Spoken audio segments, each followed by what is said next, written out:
Hello friends फरायबाय बड' जब info अफिशियेल YouTube चेनेलाव आसा खालामो नोंथांमोना गासिबो मोजां दङ। दा बोसोरनै सिगां आं नोंथांमोननो मोनसे भिडिअ खालामखादोंमोन फार्स्ट टाइम हिसाबै बेनो जाबाय बर' भिडिअ आधार कार्ड आपडेट खालामनाय गोदान आपडेट खालामनांगौ आरो सोर खालामनांगौ बेखौबो गुवारै डिसकास खालामखादोंमोन गासिबो दिन्थिखादोंमोन लाइभ प्रुफ हिसाबै आरो लोगोसे बेबादिनो लास्ट डेटआ फैयो थाङो बारायो लास्ट डेट फैयो थाङो बारायो आरो गोबां जोंनि गेजेराव बेले बेजे सोमजियो बेनो जाबाय लास्ट डेट बारायबाय एबा बारायाखै आरो लास्ट डेट जोबबा मा जागोन फाइन नांगोन नामा गोबांथार जोंनि गेजेराव भारत हादराव गोबांथार चेनेल माने दङ जे इउटुब चेनेल दङ बिथांमोना खायसे आपडेटखौ मोजाङै होयो आरो खायसे होआ खायसे ओरैनो भिडिअ खालामो आपडेट खालामनांगौ आरो माने खालामनांगौ बेखौबो बुङा आरो लोगोसे कमेन्ट्सखौबो अफ खालामना लायो जाहाथे माने गोबां रायजायो नालाय आरो कमेन्ट्सखौ रिप्लाय खालामनो हाया जायो मानोना आपडेटआ बिथांमोनाव गैया खालि मोनथिगौ जे आपडेट खालामनांगौ दा जियानो जा नोंथांमोनखौ बरायबाय बड' जब इनफो इउटुब चेनेलाव जायफ्रा गोदान साबस्क्राइब खालामना ला जेब्लायबो नोंथांमोना साख्रिनि आपडेट बेफोरबायदि टेकनिकेल भिडिअ नोंथांमोना क्वालिटि भिडिअ मोननो हागोन दा जोङो फैबाय आधार कार्ड आपडेटनि सायाव स' बे आधार कार्ड आपडेटआ फैयो थाङो आरो बिनि लास्ट डेटआ जोंहा 14 डिसेम्बरमोन स' आं बुंखादोंमोन दाखालिनि भिडिअ बिनि लास्ट डेट थाया आरो बे लास्ट डेटखौ बारायबाय थायो आरो बारायबाय थायो आरो बारायबाय थायो थिग बेबादिनो नोंथांमोना गोबां गिनाय सोमजिदों जोंनि समाजाव जे लास्ट डेट बारायाबा जोंहा 1000 6000 एबा 10,000 फाइन नांगोन होननानै दा बेफोर गासैबो नंखाय मानो होनोबा आधार कार्डआ जोंनि भारत हादराव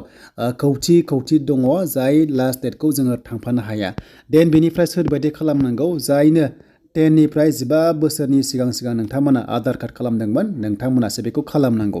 आरो मोनसे जोंनियाव गिनाय सोमजियो जे आधार कार्डखौ आं खालामथारनांगोन नामा अब्ला मोनसे अपसन दंबावो नोंथांमोना सन्देहखौ जुदि खारहोनोब्ला मोनसे अपसन दङ जोङो लगइन खालामनांगोन दा नै बे मोनसे अपसन दङना नैबे लगइनाव क्लिक खालामनाय लोगो लोगो नोंथांमोननि आधार कार्डजोंहाय नोंथांमोना नायनो हायो आरो जेब्ला नों लगइन खालामगोन ना अब्ला मोनसे गोजा कालारजों जे नोंथांनि आधार कार्डआ आपडेट खालामथारनांगौ होननानै एबा इनडाइरेक्ट खोथायाव केवाइसि बिनाय बेयाव नोंनाव स्क्रिनाव श' खालामगोन जुदि बिदि श' खालामबासो नोङो आपडेट खालामनांगोन गोदानब्लाबो नाथाय गुबै खोथाया जाबाय जायनो गोदान बेखौ नाङा अके आरो जुदि नांगौबा मेसेज फैखागोन आरो जुदि 10 निफ्राय 15 बोसोर सिगां बाहेरायाव खालामनायफ्रासो बेखौ नांगौ बाट जोंनिया मेक्सिमाम नाङा स' बेखौ फार्स्टआवनो आं नोंथांमोनजों क्लेरिफिकेसन खालामबाय देन बेनिफ्राय लास्ट डेट बारायबावबाय स' लास्ट डेट बारायबाय आं बुंखादोंमोन लाइभ प्रुफ हिसाबै दाखालिनो जे बिनि लास्ट डेट थाया बारायबाय थायो जोंहा डिसेम्बर 14 लास्ट डेटमोन ना आरो दा ओरैबायदि मोजां चान्स होबावदों जे गभर्नमेन्टआ मिथिखायो जे लास्ट डेटआ बिदि थाया मानो होनोबा खौथि दं नालाय आधार कार्डखौ दिनै खालामगोन गाबोन खालामगोन आरो फिउचारावबो खालामबाय थागोन मानो होनोबा जोंनि भारत हादराव नांथारगौ जाबाय आधार कार्डआ नाथाय बै समाव नाङामोन दा बै समाव नाङैखायनो जोंनि आसाम स्टेटआव गैथ'वामोन दा बे गैथ'यैनि थाखायनो गुबुन स्टेटआव खालामदोंमोन ना दा बै समावबा मा डकुमेन्ट्स होनानै खालामदोंमोन बिथांमोना दा खालामथारनांगोन एबा खालामफिननांगोन आरो स' दानिया गोदान डेट फैबाय आरो बे गोदान डेटखौ जों नायनोसै आरो बे गोदान डेटआ नायदोनै नोंथांमोना फोरमान मोनबाय जे बिनि लास्ट डेटआ बारायबाय थायो होनखादोंमोन ना बारायबावबाय बेनो जाबाय 2025 जायाखैनो दासो डिसेम्बर जागासिनो दङ 2025नि जुन दाननि 14 खालारसिम 14 जुनसिम बेनि लास्ट डेटखौ बारायबाय अब्ला नायदो नोंथांमोना बुजिदो जे माबादि खालामगासिनो दं आधार कार्डआ दा बेनो आरो नोंथांमोना बुजिबाय स' टेनसन गैया नोंथांमोना लासै खालामनो हागोन आरो बोरै आपडेट खालामनांगौ बेखौ नोंथांमोना क्लिक खालामबानो बेयाव खालामबानो मोनगोन आरो बेनि बागै भिडिअ खालामफानाय गोबां दङ नोंथांमोना डिसक्रिपसनाव नायनो दाबाव आरो स' दायो बाथ्रा जाबाय नोंथांमोना जायनोखि खालामनाङामोन नाथाय खालामफ्लांदोंबा नोंथांमोना मा जागोन जेबो गिनांगौ गैया खालामफ्लांदोंबाबो जेबो गिनांगौ गैया नोंथांमोना खालामजायो बाट कम्पालसरि नङा गासैबो कम्पालसरि नङा स' बेनिफ्राय दा जोङो एसे सन्देह जायो नालाय खालामनांगोन नामा दा बेखौ नायथारनोबा जोंनि बे लगइनाव क्लिक खालामनांगौ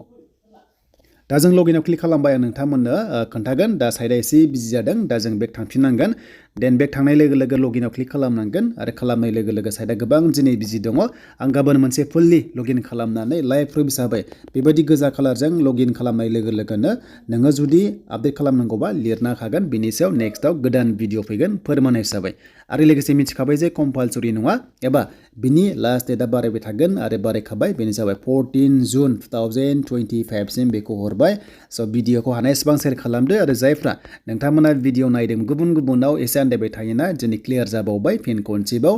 बेनो जाबाय बड' जब इनफो इउटुब चेनेलाव नोंथांमोना साबस्क्राइब खालामना ला बेफोरबायदि latest content and quality video मोननो